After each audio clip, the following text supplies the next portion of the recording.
चुनाव, क्या ये सिर्फ जीत और हार के आंकड़ों का खेल है, या फिर ये किसी समाज की धड़कन को, उसकी उम्मीदों को और उसकी तकलीफों को समझने का एक जरिया है? आज हम मणिपुर के सिंघाट विधानसभा क्षेत्र की कहानी में गहरे उतरेंगे। यहाँ के चुनावी नतीजे हमें एक राजनीतिक पतन की हैरान करने वाली कहानी भी सुनाते हैं और उसी के साथ वापसी की एक उम्मीद भी जगाते हैं। इस पूरे विश्लेषण को समझने के लिए हम इसे 4 हिस्सों में देखेंगे। सबसे पहले हम जमीनी हकीकत को जानेंगे कि वहां के हालात असल में हैं क्या। फिर 2022 में जो चुनावी भूचाल आया उसकी पड़ताल करेंगे।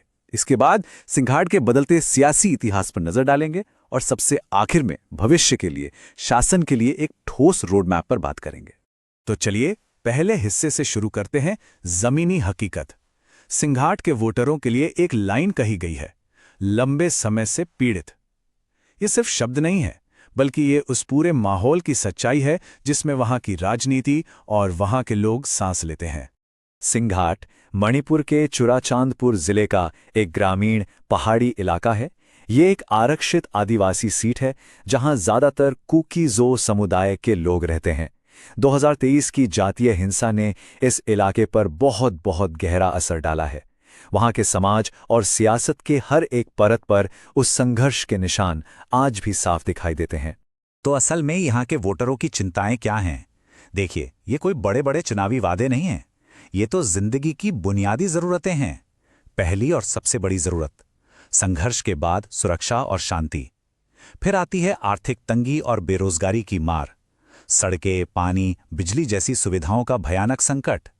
जो लोग हिंसा का शिकार हुए उनके लिए न्याय और मुआवजे की एक आस, और इन सबसे ऊपर अपनी आदिवासी पहचान और स्वायत्तता को बचाने की एक लड़ाई।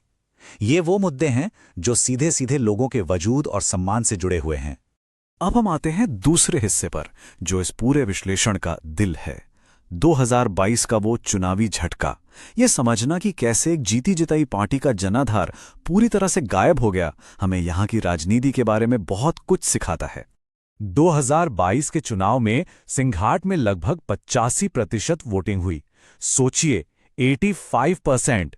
ये कोई छोटा मोटा आंकड़ा नहीं है। ये दिखाता है कि यहाँ के वोटर चुप नहीं बैठते।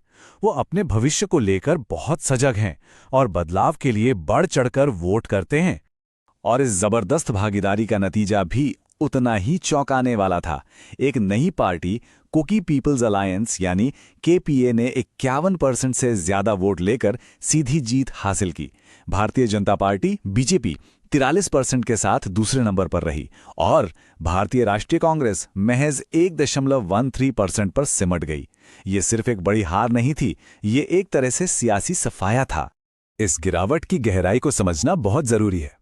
कहाँ 2017 में कांग्रेस 44% से ज्यादा वोट लेकर विजेता थी और ठीक 5 साल बाद 2022 में ये आंकड़ा गिरकर 1.13% पर आ गया, यानी सिर्फ 267 वोट। किसी पार्टी का जनाधार इस तरह से हवा हो जाना एक बहुत बड़ी चेतावनी है। ये हमें याद दिलाता है कि हमारे संवैधानिक ढांचे में हर नागरिक की गरिमा और अपनी बात रखने की जिम्मेदारी के साथ बोलने का अधिकार सबसे ऊपर है। जब लोगों को लगता है कि उनकी आवाज नहीं सुनी जा रही, तो वो अपना फैसला बहुत ही निर्णायक तरीके से सुनाते हैं। हमारा तीसरा खंड हमें एक बड़ा नजरिया देता है। ये जो इतना बड़ा बदलाव हुआ, ये कोई अचानक हुई घटना नहीं है। ये इस इलाके के एक बड़े ऐतिहासिक पैटर्न का हिस्सा है। यह हमें एक सीधी सी बात बताता है, सिंघाट में वफादारी कमाई जाती है, विरासत में नहीं मिलती। सिंघाट का इतिहास देखें तो राजनीतिक बदलावों की एक पूरी कहानी सामने आती है। पिछले कुछ दशकों में वोटरों ने कई अलग अलग पार्टियों को मौका दिया है, चाहे वो 1995 में एनपीपी हो, 2002 में एमएससीपी या फिर 2007 में एमएमपी। हाँ, 2012 और 2017 में कांग्रेस जीती, लेकिन 2022 में केपीए का उदय हो गया। ये आंकड़े साफ दिखाते हैं कि किसी एक पार्टी का यहां परमानेंट कब्जा नहीं है। वोटर अपनी जरूरतों के हिसाब से ही फैसला लेते हैं। और देखिए, बदलाव का ये सिलसिला अभी भी जारी है। 2023 के संकट के बाद 2024 के लोकसभा चुनावों में एक और बड़ा मोड़ आया। कांग्रेस ने मणिपुर की दोनों आदिवासी सीटें जीत लीं। ये नतीजा इस बात का संकेत है कि राजनीतिक हवा एक बार फिर से बदल रही है और शायद एक नया मौका बन गया है। तो ठीक है, हमने समस्या को तो समझ लिया, अब समाधान की तरफ बढ़ते हैं। हमारा चौथा और आखिरी खंड शासन के लिए एक ब्लूप्रिंट, एक खाका पेश करता है। मतलब जमीन से जुड़कर फिर से सब कुछ बनाने का एक रणनीतिक रास्ता। यहां हम कांग्रेस के उम्मीदवार तुआन खान कियामलो हांगजो पर नजर डालते हैं। उनकी ताकत क्या है? एक साफ सुथरी छवि, वो एक रिटायर्ड सीनियर अफसर हैं और उनका व्यक्तित्व गैर विवादास्पद है।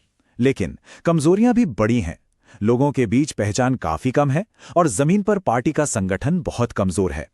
तो उनके सामने सबसे बड़ी चुनौती यही है, 267 वोट पाने वाले एक उम्मीदवार से एक भरोसेमंद राजनेता बनने का सफर कैसे तय किया जाए।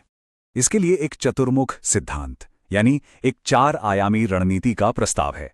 पहला, जमीनी स्तर, हर गांव से ऐसे जुड़ना जैसे हम में से ही एक हों। दूसरा, पहचान, शांति और सद्भाव के लिए सबको जोड़ने वाली की भूमिका निभाना।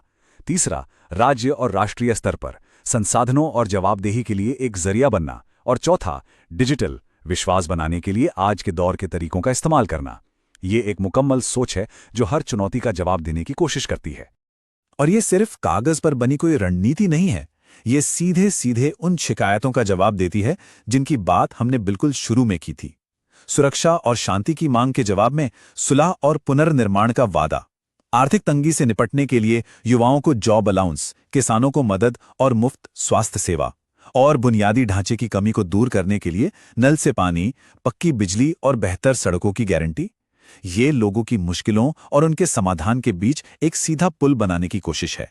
इस पूरी सोच का जो सार है वो एक लाइन में छिपा है, भीड़ नहीं, विश्वास अर्जित करें।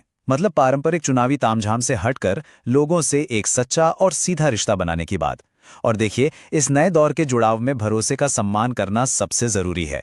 भारत के डीपीडीपी कानून के तहत भी लोगों की निजता और उनकी सहमति का सम्मान सर्वोपरि है। इसका मतलब साफ है कि आप लोगों से जुड़ते हैं तो उनकी जानकारी का इस्तेमाल सिर्फ उसी काम के लिए करें जिसकी उन्होंने इजाजत दी है। विश्वास ऐसे ही बनता है और टिकता है। तो इस पूरे विश्लेषण के अंत में हम एक बहुत बड़े और जरूरी सवाल पर आकर खड़े होते हैं। 2027 का रास्ता क्या होगा? क्या शांति, विकास और सबको साथ लेकर चलने का संदेश पहचान और बंटवारे की गहरी राजनीति पर जीत हासिल कर सकता है? सिंघाट का भविष्य और शायद मणिपुर के कई और इलाकों का भी भविष्य इसी सवाल के जवाब पर टिका है। और इस सवाल पर सोचना ही हमें शासन की असली चुनौती को समझने में मदद करता है।